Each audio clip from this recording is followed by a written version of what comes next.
తమిళనాడు రాజకీయాల విషయంలో బీజేపీ అంచనాలు తలక్రిందలు కాబోతున్నాయి.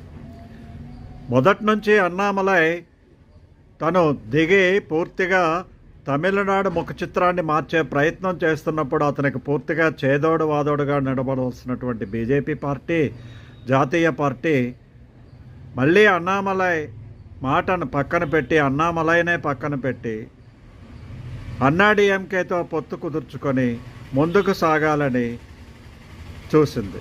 ఇప్పుడు ఏమైంది? తమిళనాడు రాజకీయాల్లో అనూహ్యమైనటువంటి మార్పులు వచ్చాయి.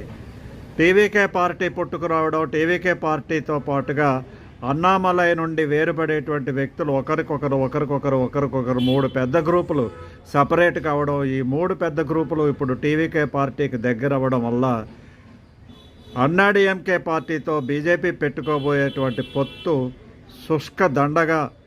శుద్ధ దండగా అవ్వబోతున్నది. కాబట్టి ఇప్పుడు AIADMK party BJP Tamil Nadu unit కంటే కూడా చాలా బలహీనపడింది అనేటువంటి విషయాన్ని గమనించాలి. ఇది తప్పనిసరిగా అధికారంలో ఉన్న డిఎంకే పార్టీకి చాలా మేలు జరుగుతుంది. ఎందుకంటే టీవీకే పార్టీ మరొక కొత్త పార్టీలు ఏవైతే పుట్టబోతున్నాయో అవన్నీ కూడా కలిపి యాంటీ ఎన్కంబరెన్స్ ఓట్లు చీల్చినట్లయితే టగ్ ఆఫ్ వార్ బిట్వీన్ ఈ రెండు పార్టీల మధ్యనే ఉండబోతున్నది. అటువంటి పరిస్థితుల్లో అన్నాడీఎంకే అంత వీక్ అయితే బీజేపీ పార్టీ కూడా ఆటోమేటిక్గా వీక్ అవుతుంది. రానున్న రోజుల్లో డిఎంకేకి పోటీ లేకుండా తయారైంది.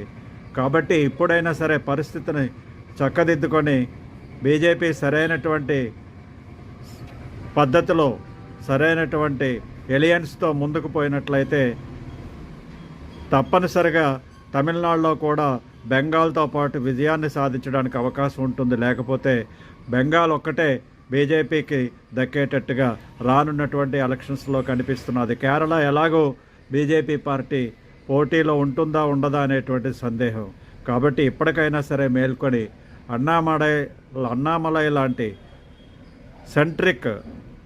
అన్నామలైని సెంట్రిక్ చేసుకొని ఆ పార్టీ కనుక ముందుకు పోయినట్లయితే తప్పనిసరిగా భవిష్యత్తులో రాణించగలుగుతుంది అనేటువంటి ఉద్దేశంతో రాజకీయ విశ్లేషకులు ఉన్నారు.